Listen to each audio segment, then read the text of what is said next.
Mercredi 14 avril les amis, salut à tous, j'espère que vous êtes en forme ou que vous soyez bienvenus comme d'habitude à la maison dans mon petit bureau pour ce point média. On va ouvrir ensemble la presse européenne avec bien évidemment à la une la qualification du Paris Saint-Germain pour la troisième fois de son histoire pour les demi-finales de la Ligue des Champions. Après le Barça, c'est le Bayern Munich qui est tombé défaite à domicile hier 1-0, mais le cri du cœur à la une de l'équipe et c'est énorme à la une du Parisien aujourd'hui en France. Les Parisiens qualifiés forts du résultat du match aller. Ce juste énorme, une nouvelle fois, très bon édito de notre confrère Vincent Deluc dans les pages intérieures de l'équipe. Plusieurs enseignements bien évidemment, également avec le Parisien aujourd'hui en France. Le bonheur au bout du suspense parce que jusqu'au bout, bien évidemment, le Bayern Munich aurait pu marquer ce deuxième but qui aurait qualifié les Allemands. On nous annonce du coup un crédit illimité pour Pochettino, l'entraîneur du Paris Saint-Germain en vue de la saison prochaine.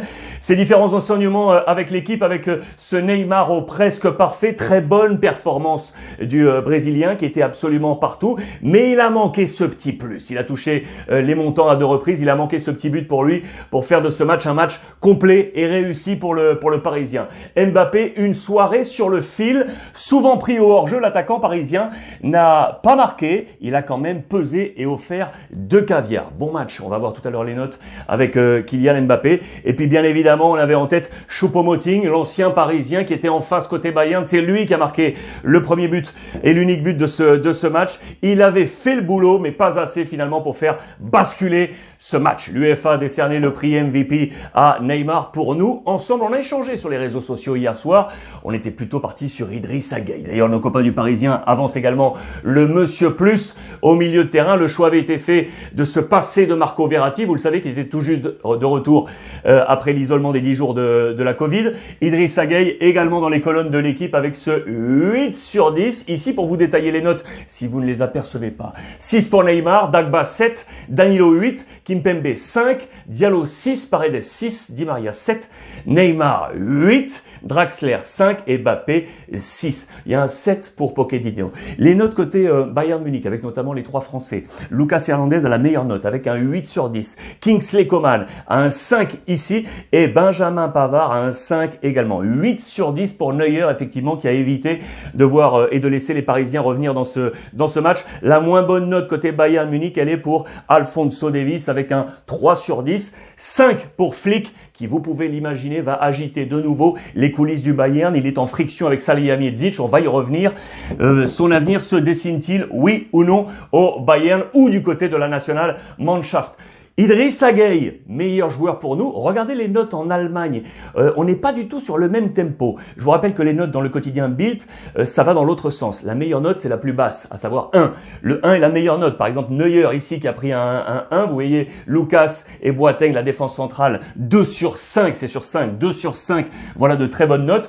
Tout comme Choupo-Moting, mais côté parisien, la meilleure note est pour Neymar et Mbappé avec des 2. Mais regardez, Idrissa Gueye qui prend un 4 sur 5.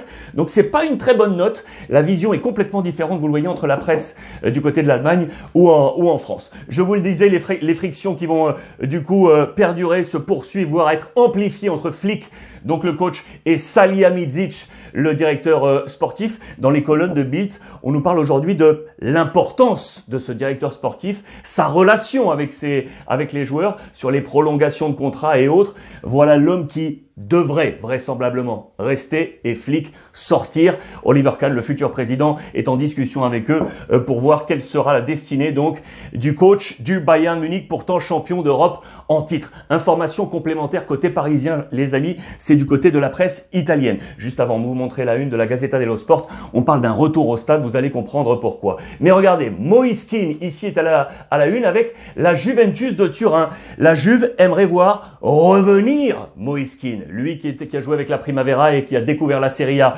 sous le maillot de la Juve.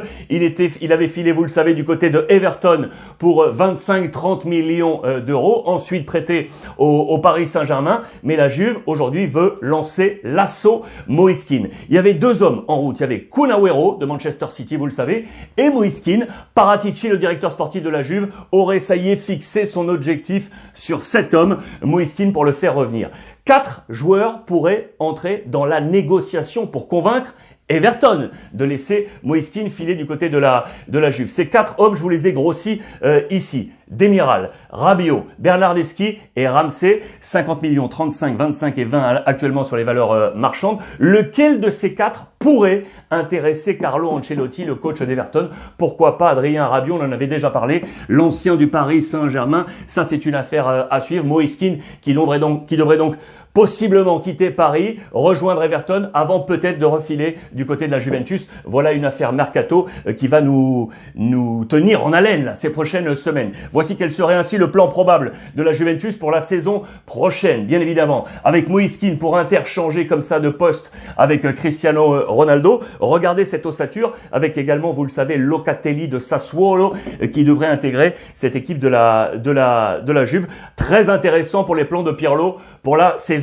prochaine. Alors, du coup, si la Juve vient à placer cette option sur Kean et délaisser Kun Agüero pourrait prendre la direction du Barça. On en a parlé ensemble hier, vous le savez, il est très intéressé par jouer avec son copain Lionel Messi. Le Barça est intéressé, mais à une condition pour l'avoir à low cost, parce qu'on veut garder des capitaux pour éventuellement réussir le plan Haaland. Du coup, regardez, rebajas, en espagnol, ce sont les soldes. On veut des prix, on veut abaisser ces prix pour Kun Agüero et le convaincre de venir pour être un attaquant complémentaire. On irait chercher un autre numéro 9, mais on viserait Kun Agüero pour être cet attaquant complémentaire. On parle encore d'ailleurs de Memphis Depay, ici de l'Olympique Lyonnais dans les colonnes du Barça. Je vous fais une parenthèse encore avant de repartir sur la Ligue des Champions pour le Barça, pour vous montrer 2 infos. Dembélé qui préoccupe. Il finit ses derniers matchs difficilement. Il est obligé de sortir, une douleur encore au niveau de la pubalgie. Attention, plan spécifique physique va être maintenu pour Dembélé pour finir la saison. Et on a en tête l'Euro, bien entendu, pour les plans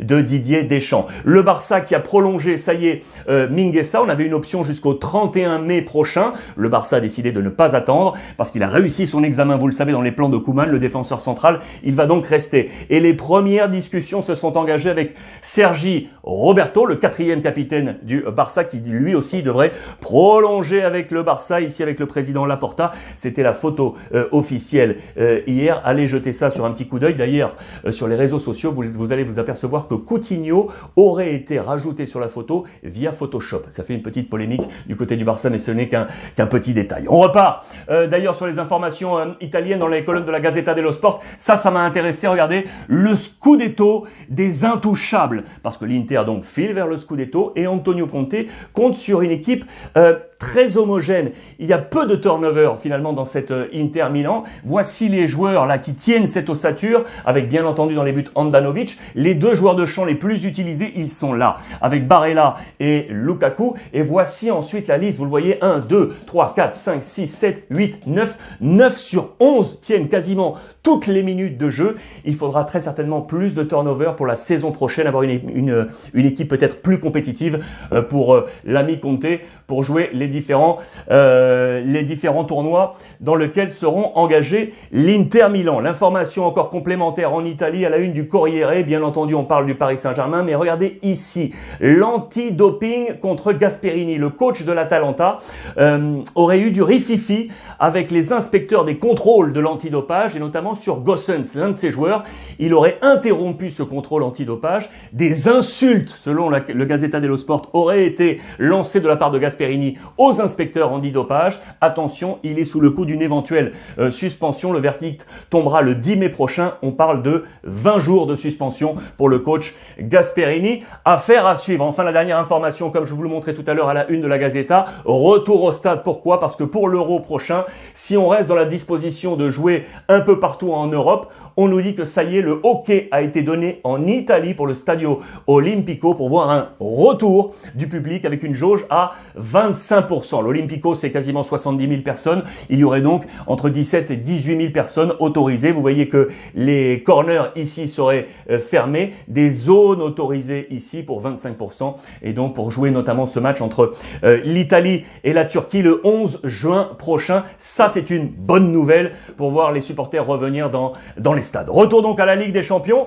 Paris donc qualifié soit face au Borussia Dortmund, soit à Manchester City. Également ce soir ce Real Real et Liverpool, et donc Chelsea qualifié, qui a été pourtant lui aussi battu à domicile par le FC Porto 1-0 avec un superbe but fantastique de Taremi. Regardez ce ciseau-là avec un adieu comme les grands à la une de Abola. Ils sont sortis par la grande porte, ainsi les joueurs de Sergio Conceição. On aimerait que ce but vale double. Regardez ici à la une de Ojogo, très très beau but, mais c'est donc Chelsea qui passe. Ce geste est vraiment à la une de toute la presse portugaise, comme vous pouvez le voir, mais c'est Thomas Tuchel qui passe à la une de la presse anglaise. Également à la une de la presse anglaise, notez ça puisqu'on parlait de l'Euro, Southgate, le sélectionneur anglais, qui demande à ses joueurs d'arrêter avec les bêtises. Vous savez, les fameux Covid idiots. Il ne veut plus de joueurs touchés par la Covid durant cette phase terminale de préparation avant l'Euro. Il veut compter sur l'intégralité de son groupe.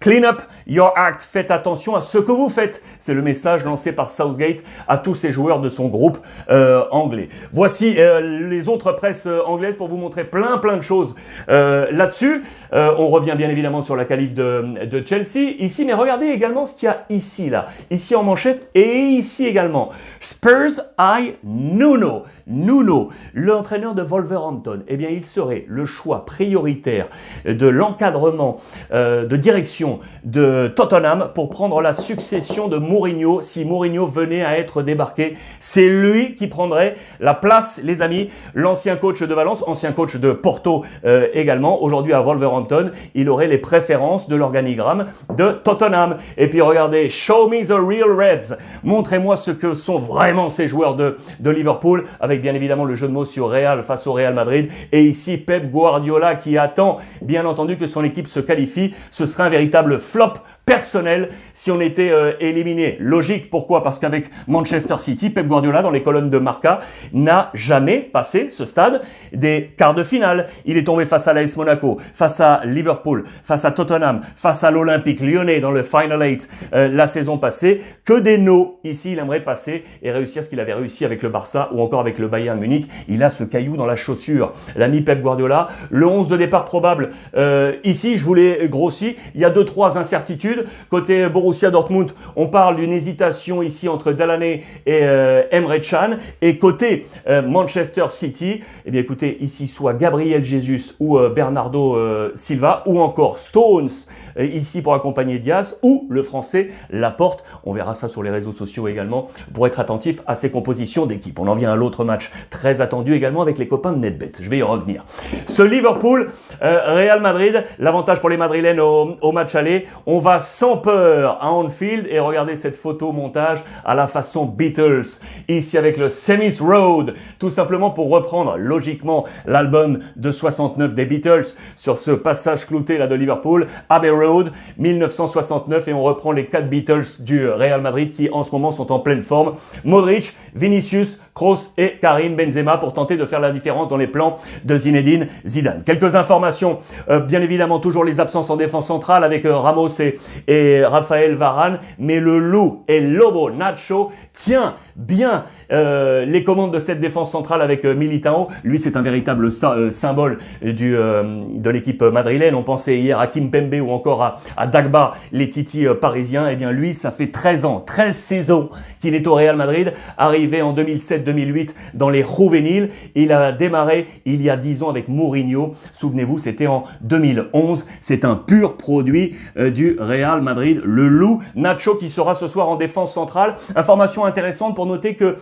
si l'on additionne les minutes jouées par les deux groupes, eh bien Liverpool a joué 35 278 minutes de jeu, plus que le Real Madrid qui est à quasiment 34 000. Est-ce que c'est une indication intéressante pour voir le volume physique de ces joueurs dans ce match? Bon, affaire à suivre, ça reste un quart de finale de Ligue des Champions. Attention parce que le score de 3-1 du match aller n'est pas forcément une garantie pour le Real Madrid. On a vu ça dans l'histoire et notamment on a tous en tête le match au milieu des années 90 face au Paris Saint-Germain et la tête d'Antoine Camboiré pour le 4-1 définitif au Parc des Princes. Ça fait partie de l'histoire du Real. Lui aura également un caillou dans la chaussure sûr, c'est l'ami Thiago Alcantara, aujourd'hui sous les couleurs de Liverpool. Il ne s'est jamais imposé face au Real Madrid. 12 matchs, une seule victoire, c'est vrai, mais il était entré à la 86e minute. Une seule victoire, c'était avec le Barça de Guardiola, mais que ce soit avec le Bayern ou le Barça, toujours en difficulté face au Real Madrid. Les compositions d'équipe probables. On y vient et on va voir ça notamment avec les copains de NetBet. Voici le 11 probable côté Liverpool et voici le 11 probable côté Real Madrid avec donc Nacho et Militao en défense centrale pour faire face à Mané, Diego Jota ou encore Mo Salah. Ça va être un véritable choc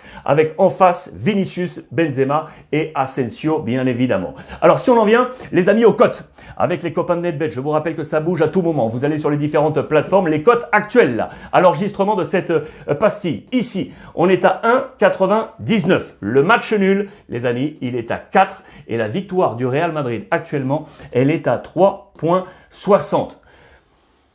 Un petit avis. Moi, j'irais bien sur cette cote ultra intéressante du match nul à 4 et donc la qualification du Real Madrid. Vous pouvez aussi aller parier, vous le savez, sur le premier buteur de ce match. Le premier buteur, hier, Choupo-Moting, qui avait une bonne cote. Ça, c'était la une de As. Souvenez-vous, pour le match aller, les deux colosses face à face buteurs, Benzema et Mo Salah. Logiquement, ils trustent les places de favoris pour marquer ce premier but. Mo Salah, la cote est à 4,40 et la cote de Karim Benzema, elle est à 4,80. Il y a des cotes ultra intéressantes comme Modric avec une cote à 18 ou encore Toni Kroos avec une cote à 22. Vous faites votre choix bien évidemment, cela vous appartient et n'oubliez pas, si vous n'avez encore jamais parié, que vous voulez entrer pour la première fois et sur la plateforme NetBet, la première chose, n'oubliez pas, il faut être majeur, c'est interdit aux mineurs bien évidemment et on a cette précaution et on vous offre pour le premier pari 160 €. Seulement avec le code Ruiz Club. Vous foncez sur les plateformes, je vais vous laisser le lien. Vous entrez ce code promo, premier pari, 160 € offerts. Voilà, ça, c'est cadeau. Les amis, pour le match de ce soir, le président Florentino Pérez qui a vu son 6e mandat, prolongation donc du président Pérez à la tête du Real Madrid avec de grands projets pour lui et notamment le nouveau Santiago Bernabéu. Quel sera son nouveau galactique? Haaland peut-être ou Kylian Mbappé peut-être. En attendant, il faut se qualifier ce soir pour les demi-finales. Match face à Liverpool, les amis, merci de votre fidélité. On échange via le hashtag Ruiz Club sur toutes les plateformes et comme tous les jours, n'oubliez pas, profitez des vôtres.